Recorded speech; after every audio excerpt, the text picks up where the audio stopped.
අපේ දෙමව්පියන් වයසට යන විදිය වෙනස් කරන්න සස්තජන් ආරම්භ කළ මහඟු ගමනට තවත් සවියක් වෙමින් රටපුරා සිටින අපේ වැඩිහිටියන්ගේ සුවපත් බව සොයා බලන්නටයි සස්තජන් ජංගම සුවරථය නිර්මාණය වුණේ. ලංකාවේ ගම් දනව් සිසාරා ගමන් කරමින් අපේ දෙමව්පියන් ඇතුළු හැමෝගෙම සුවපත් බව පිළිබඳව සොයා බලන්නටත් සැවොම දැනුවත් කරන්නටත් මෙයින් අපට ඉඩකඩ ලැබුණා. නීරෝගී භවයේ මූලිකාංග පිළිබඳව වගේම සුවපත් බවින් යුතුව ජීවත් වෙන ආකාරයත් ඔවුන්ට කියා දෙන්නට අපට මෙහිදී හැකි වුණා.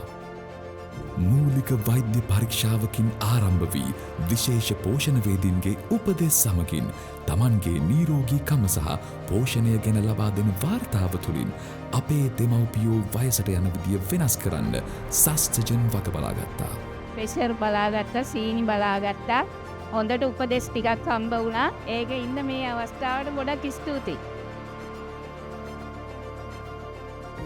සැමගේ පැසසුම් මැද සුවපත් මව්පිය පරපුරක් බිහි කිරීමේ ඒ ජාතික වැඩපිළිවෙල නොකඩවා ඉදිරියටම රැගෙන යාමට සස්තජන් අපි කටයුතු කරනවා.